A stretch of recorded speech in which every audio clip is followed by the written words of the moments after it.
now. Hi, my name is Paul Connor, and I'm here to talk to you today about social enterprise, thanks to the Chamber of Commerce, who's allowed me this opportunity. Now, social enterprise is perhaps an increasingly famous phrase, but not necessarily a well-defined one in the minds of people, so I'll take a short definition for you right away. It's making an impact while making money. In social enterprise, the two are inseparable. And this is not about assuming further burdens that the government already lays on us very nicely, but about using a strategic lens to foster innovation that differentiates your value proposition from your competitors, fosters goodwill that makes your workers and your customers into experienced ambassadors for your business in the long term, and generally assures your competitive position into the future. So really, it is a hard-headed business decision to become a social enterprise. And who am I? Well, I have been helping with the social enterprise movement in Niagara for some time now. I help with a social enterprise in Toronto that's been around for 10 years, so I have that level of experience. I'm working with CleanTech manufacturers, to be exact. And secondly, before that, I worked as Niagara Region's Manager of Economic Research and Analysis for a couple of years, and got the Foreign Trade Zone designation going at the behest of the government here. And before that, I helped run Ontario's Angel Investment Network for many years. And all of this, while is a lot of nonprofit and government experience, it is also a lot of business experience and experience with business, which I hope qualifies me to speak on this subject today. So today, we're going to talk about what a social enterprise is and isn't.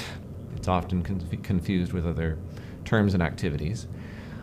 Examples of such successful social enterprise, all in Niagara, big and small. We're going to talk about how social enterprise elements can help your operations now, and I like to think of this as future-proofing your business. And finally, I will talk a bit about the tools and frameworks and resources that help you go social, or should I say go social enterprise, because it is never too late to find your mission in life. So, what a social enterprise is and isn't. A not-for-profit, a cooperative, or a charity, is not automatically a social enterprise. A lot of people think so, but while these are valuable too, and I do spend a lot of time working for any of these, social enterprises themselves stress financial self-reliance over grants, donations, and subsidies. Not to deprecate any of those things, but financial self-reliance coming from the product or service that the social enterprise sells that actually fulfills its mission at the same time, like any other private business or line of business. So, to expand on that thought, a profit maker for a nonprofit organization, a charity, or a cooperative with possible social or environmental impact counts as a social enterprise or a social entrepreneurial venture. It counts. But it has to be a profit maker, and it has to have impact at the same time.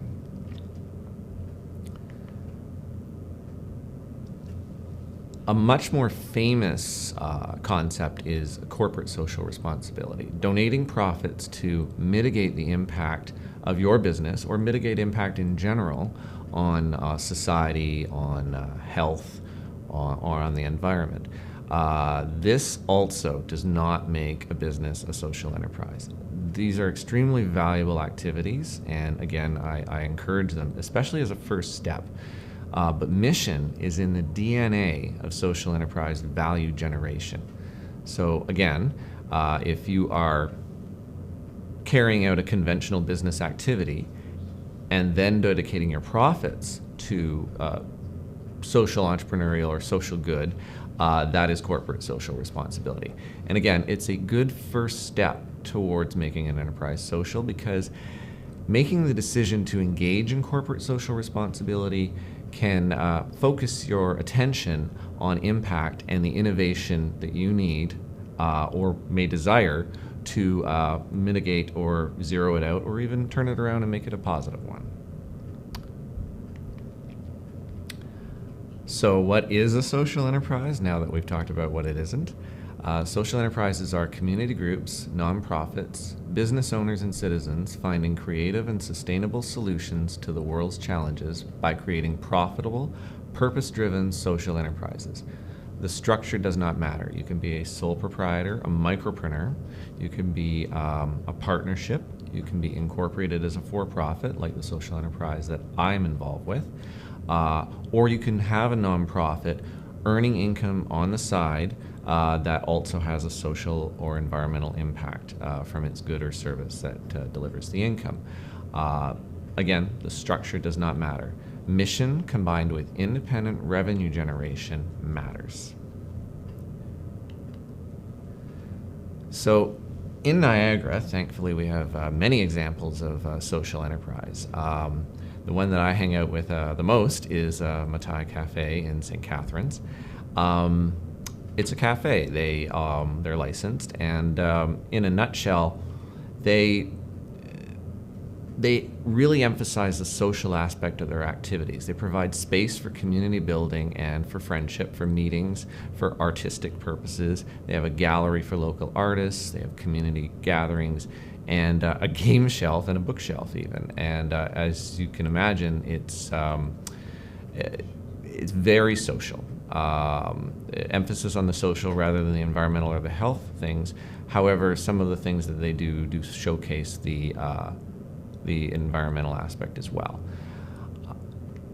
Another example is Niagara Presents, and they are a social enterprise commercial production kitchen and specialty food gift basket retailer. And so what they do is they provide opportunities for housing clients for social housing to access skills development in small business, retail, and food service training. So in the DNA of their business, in their very workforce, they are delivering social impact. And then we have Trivium Industries, which recently was sold. David D'Angelo, the owner and founder of that business, big supporter of social enterprise in general. They were making bottles and biodegradable bottles, to be exact, for skincare, hair care, beverage, and nutritional industries. And it was a B2B, not B2C or business to consumer play. The chief impact, as you could probably see, is environmental. They exited successfully last year, so you can see that was actually a technology startup in a way, a manufacturing play that became a social enterprise in its very nature. And then we have the Niagara Farm project, which is interesting. They are very much interested in permaculture, sustainability, gardening, farming, and leadership intertwined with all of that, and ethical consumption. The interesting thing is they are about to transform from being a nonprofit to being a for-profit. And we're going to hear more about that in due course. The details have not been released yet, but this is very interesting because it kind of underlines what I was saying before, how the enterprise in social enterprise is totally inseparable from the social, if you want it to be the true definition. And they're all about local food sourcing and literally getting your hands dirty with your food. So for the incumbent or extant business owner manager, the question is obviously, so what does this mean to me? How can this concept or any part thereof help my business? Well, it's a lot like starting your business for the first time. And I would ask you, if you're interested in this, to go back and remember why you went into business. Was it because you had a better solution? Were you motivated to change anything in any way? And now, do you think that motivation is still valid, that it still would serve? And is it helping you keep up with your current opportunities and risks? If it is, and you feel like you can motivate people with that original mission, then I'd urge you to revisit it as a first stop towards becoming a social enterprise. Because as I said at the outset of this presentation, the possibilities for innovation, for differentiating yourself from your competition, and for securing worker and customer loyalty are, I would argue, much greater with a social enterprise, because that sense of mission can be imbued in everyone involved with it. And again, as if you were starting your business for the first time, if you wanted to go down this road, you'd want to assess your business condition, your cash flow, your balance sheet, your income statement. Where do you stand? Do you have any surplus? Or are there any long-term costs that are starting to show up that maybe can be addressed in this way? Or do you have the space with which to innovate? What are your risks and opportunities? And this is where to find your impact. Like, we know that government is increasingly regulating impact. And in that case, that's an additional cost to your business. But to get ahead of it, to get ahead of that cost and to turn it into an opportunity to innovate and to get ahead of your competitors, most importantly, I would argue, is essential. And then, what is your workforce situation? As I've said repeatedly, mission can bolster this. Like, if your workers are there to earn a living, and that's good and honorable, there is nothing wrong with that. But if they feel like a sense of purpose is there or at hand, that is an opportunity for both you and them. And finally, what's your competitive situation? Because there are many businesses that are already going in this direction, especially very large ones that have the capacity. And so it's time, perhaps, if you're going down this road, to think about what the people who sell or provide what you might provide are doing in this space. So this is the prerequisite to creating new value of any kind: social, environmental, health, or financial. And as I said, those are intertwined in this concept, so we will not neglect the financial. Profiting from your mission and future-proofing your operations. Make a virtue of re-examining your operations, your value proposition, your customers, and your workers. And then connect the dots. Maybe even talk with fellow entrepreneurs or other people with similar experience about this. What you offer the marketplace and what your customers need and value. There's impact in between the one and the other, or maybe beyond it within your field of vision. For instance, where you source your products, or what conditions of work obtain at your place of business. You can innovate negative impacts out of existence, and if you can do it for yourself, you can do it for everybody, and that is a profit opportunity. And finally, tools, frameworks, and resources to help you go social. There exists, of course, many people know, the business model canvas. The business model canvas is a new thing. It's basically like a blueprint that you lay down in front of you, and it's got squares. And in these squares, you put the different elements of your business: your customers, your markets, that is to say, in general, your competitors, your resources, your workers, all of that. There is a social enterprise version of this, which you can easily find online.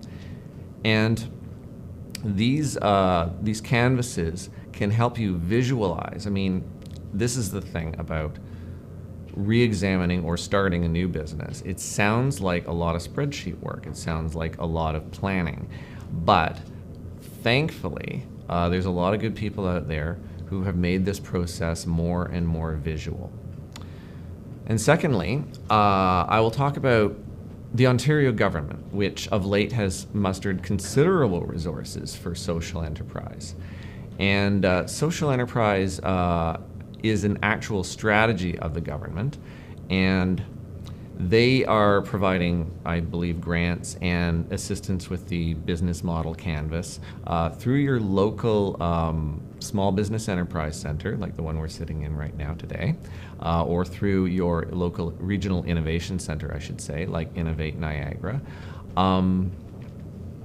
And there are also a number of nonprofit organizations that provide a lot of services across Canada and education, like the School for Social Entrepreneurs in Toronto, whom I met once or twice. And they actually will put you through classes, and I believe they're set up to deal not just with new businesses, but with existing businesses. And this is not just a Niagara thing. I feel like that has to be made absolutely clear. And I've said it's an Ontario thing, but it's not just an Ontario thing either. This is a worldwide thing. And some of the best work, some of the deepest effort has gone into this concept and fleshing it out and making it work for people in the United Kingdom. That's where the original School for Social Entrepreneurs was born. And they definitely have had a worldwide impact. And I feel like if you want to make your first stop actually maybe signing up for a podcast or a webinar, go looking for Social Enterprise in the United Kingdom. Now I've appended a couple more slides here, so I'm just going to go back over what we've talked about already and then maybe dive deeply into the impact side. So social enterprises make money while making an impact. Social enterprises can be for-profit or a business line of a nonprofit or a charity. Social enterprises always have a motivating mission that workers and customers, and I should have said, and investors can possibly support. And step one for creating social or environmental or health value is the same as for financial value. Know where your business stands. Actually, I'd like to talk about a business that I know. I won't name them, but they're in Niagara. They're a manufacturer. And I had a good chance to sit down and talk with them about how they adopted a workforce strategy that was aimed at retention and starting with the living wage and all of that.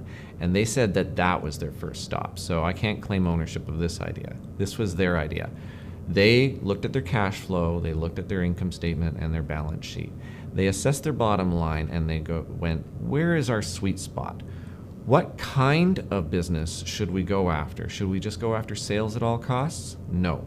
But there is a certain type of business that is interested in what workers who are retained in the business for a long period of time, that gain that experience, that loyalty, who basically can supervise everything for the owner-manager. The value that those workers can add to the product or service, there are clients and customers out there who will appreciate that, and those are the ones to go after. And that's what this fellow decided to do.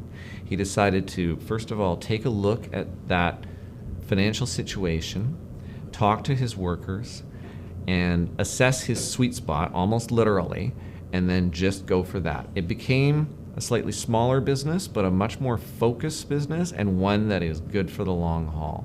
And so I would stress once again, whatever kind of value you're creating, you have to know where you stand. And working out how to zero negative impact or boost positive impact brings new profit opportunities into view. There are people who are mindful more and more. Consumers are growing in this consciousness all the time because the news bombards them with it and because they want to make a difference somehow. We all do. And so they will perhaps pay a little more or go a little bit further out of their way for a product that they can say has been sourced ethically, for instance, or created ethically, and that can happen right here. They will go out of their way to form a relationship with those businesses and actually even make your product or service better because of that engagement, because they will give you feedback. And it's really about innovation, and that's a buzzword that in my previous life I grew a little bit tired of, I'll be honest, but it's a real thing. It doesn't have to be a big thing. It doesn't require millions of dollars of equipment to engineer some special new product or service or technology. It just requires you to clean sheet some aspect of your product or service or operations.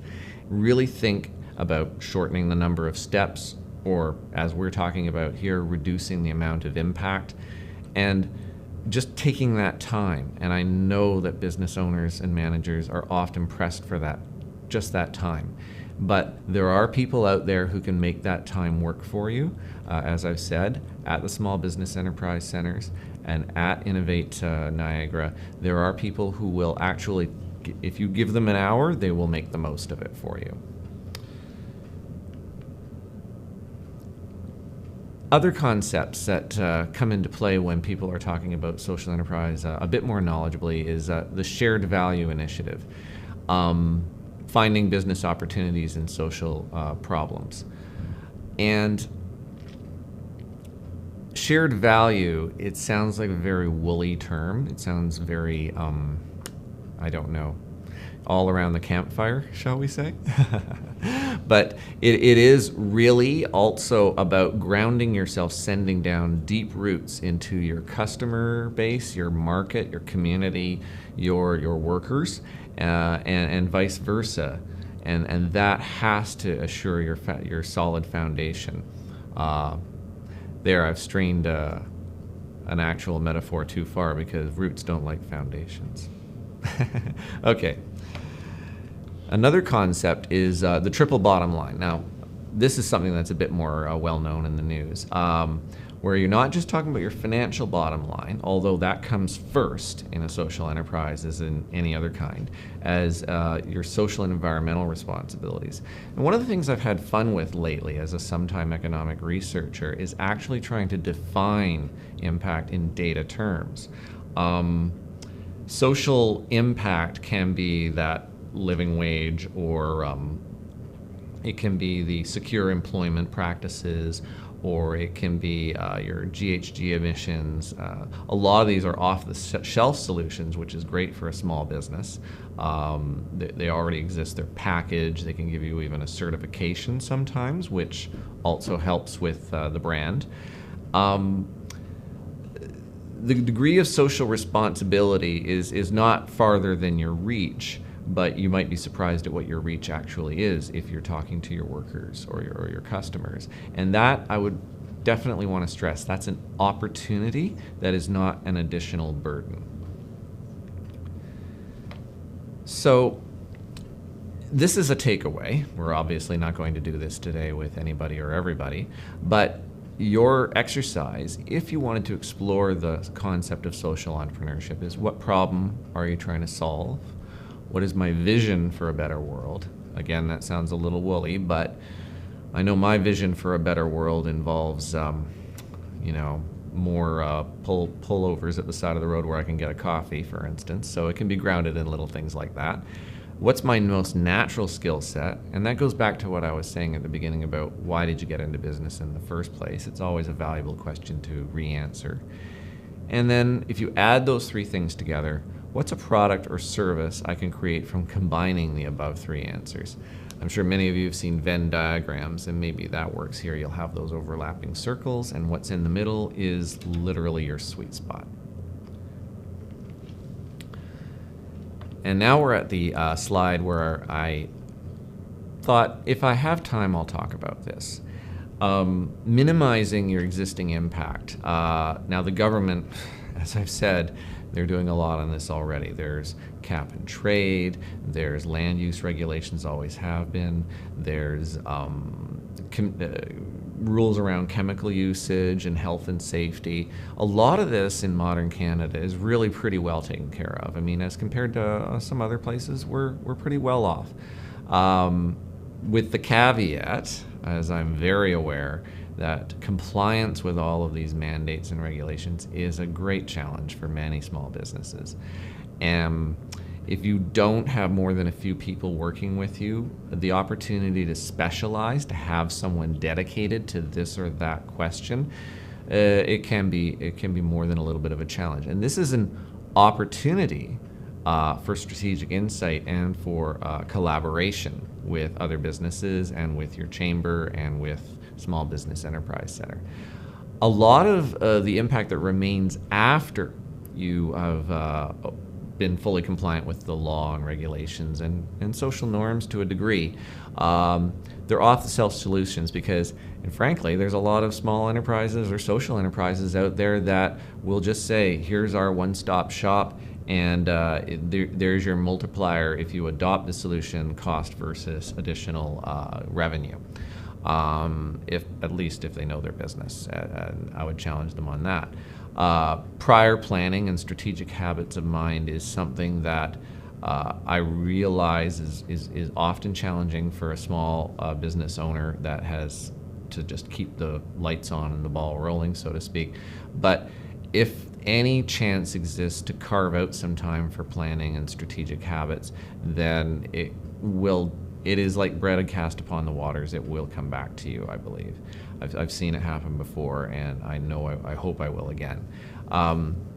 Creating added value products or services, I mean, this is a common play in enterprise in general, where you try and move up that value chain away from what other people are doing and towards something that's both unique and actually appeals to your customers, which speaks to the value of that listening exercise with customers. And finally, innovative thinking regarding your operations and your processes. This is something that, it brings me actually to an interesting thought that I had on the way here, where, technology is wiping out jobs, supposedly, left, right, and center, wiping out businesses. And I've mourned the loss of many businesses that I've treasured over the years in Toronto because, and in Thunder Bay and elsewhere because of this technological change. But what will wipe them out faster is changing cultural norms. I mean, we've all seen it, how somebody in a business gets in trouble and then that's it. They have to shut up shop, or they have to radically restructure, or they just have to really make an effort to turn things around, because communications are just so rapid and so deep and so detailed these days. That's the real opportunity if you can turn that in your favor.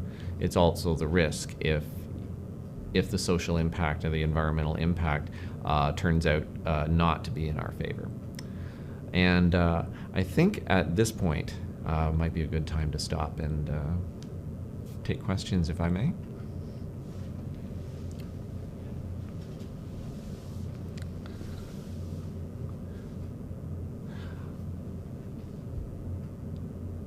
Okay, well, we have one from before that says, wouldn't this automatically make a private school, for example, a social enterprise, by making a profit delivering the general benefits of education? Not necessarily. Thankfully, you do have to qualify a little bit more than that. And if the private school's efforts are solely directed at maximizing the financial returns, but for instance, by maximizing the intake of students with the ability to pay, then no. I don't actually know many private schools that are just like that, though.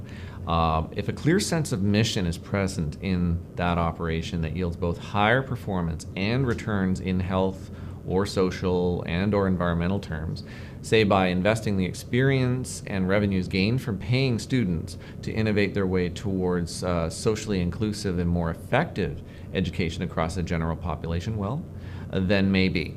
And there are examples of private school chains or private schools that are doing exactly that. They are taking the experience reaped from the clients that have the ability to pay, and they are porting it, they're applying their knowledge and expertise and experience to it, and they're porting it across to the people who could benefit the most and don't necessarily have that ability to pay. And so I feel like those businesses, those private schools, would have a sense of mission, but that's what makes it distinct.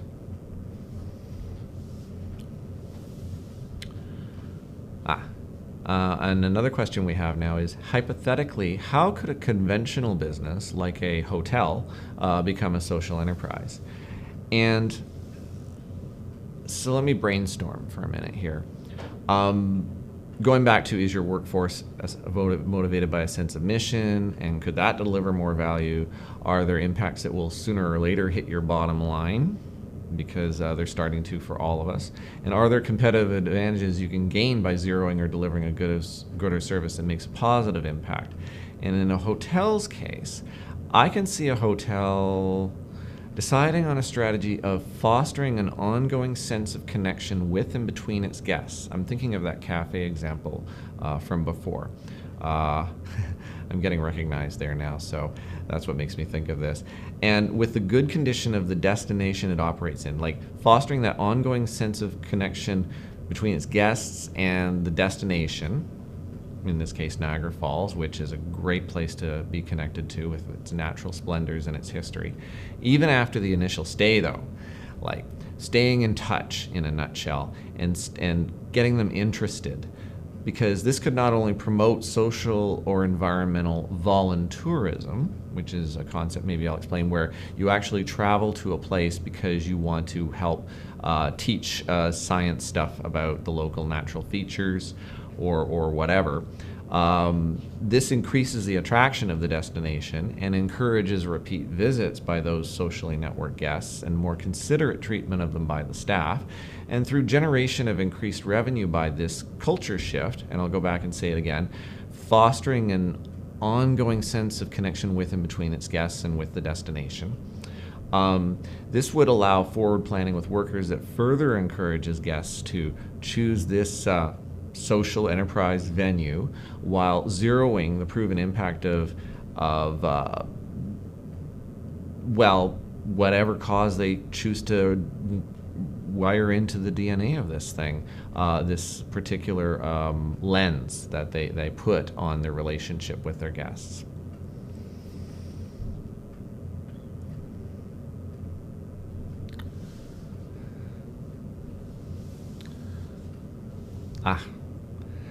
Sent in last week. Isn't this a lot of extra working costs for a typical small business with the tight margins just to gain goodwill?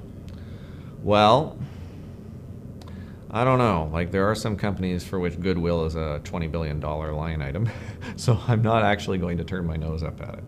But that said, I'll repeat the argument. A business can create greater financial returns, not just goodwill or common benefits like to the greater community or whatever, by applying this lens to its operations, products, and services. Such a business can also better assure long-term financial sustainability and future-proof itself, reducing the common risk of small business failure. I mean, that's a common statistic. The rate of failure of small business in the first few years is pretty high. And so this is another angle of attack. This is another strategy to minimizing that risk.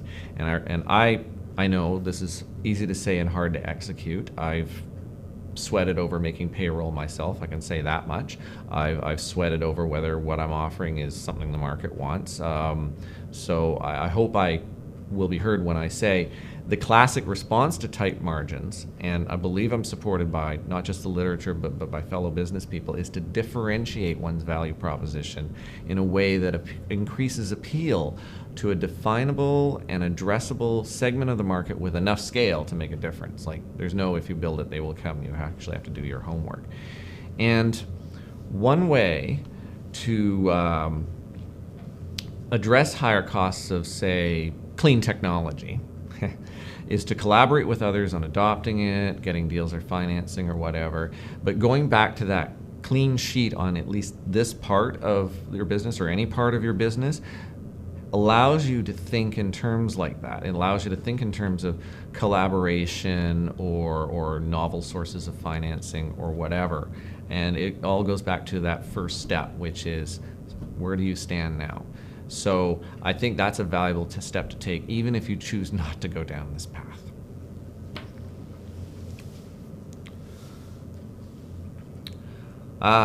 Yes. Also from before, I guess someone saw me coming because they said, didn't Milton Friedman say back when that social responsibility of business is just to increase its profits? Yes, I went to MBA school too. No, seriously, no, that is something that is widely referenced. It is a classical reference, in fact. It goes back to 1970, which around the time I was born, actually. But there is a certain truth to it. He was saying specifically that the owner manager or the manager works for the owner if that's separated in a business. And the manager's one responsibility of the owner is to increase profit. The government and ethical custom decides what are the social values and responsibilities, what are the environmental, and so on. And that was something that even in the early 1970s was a consideration, and he was responding to that. It wasn't out of nowhere. But that's the thing. Back then, ethical custom was changing at just a certain rate. The government was able to be responsive to that pace of change and actually address things. I would argue that a lot of the activism that's cleaned up our air and water and soil has come from the government. That's true. But as I said, these days, ethical custom is evolving very rapidly now, very rapidly indeed. Like, it can happen in a week or a month or a day. And it's not just the government that has a monopoly on the data about social, environmental, or health outcomes. Like, it's out there. Everyone is going to be able to say, I've got data on this, and what are you doing? And the law is not necessarily keeping up with that as well as before. We live in a more complex society now, and that's not a dodge. It's simple fact. And this ever-changing ethical custom is mobilizing consumer behavior as never before also. So self-regulation is self-preservation to some extent. And we don't live in that pure hypothetical free enterprise private property system. I mean, it's pretty good compared to some places, but yes, it's not a pure such system. And in such a hypothetical ideal, law would constrain all proven negative social, environmental, and health effects. And yes, then your bottom line is profit alone, and your consumers, your customers, could rest easy knowing that that was the case. But as we can see, they are not resting easy. And in fact, many social, health, and environmental impacts, I would argue, as we get better acquainted with the data, are in fact long-term or common business costs that a social enterprise would simply take better account of. And unless we have any more questions, I guess that's me for today. Thank you very much for listening.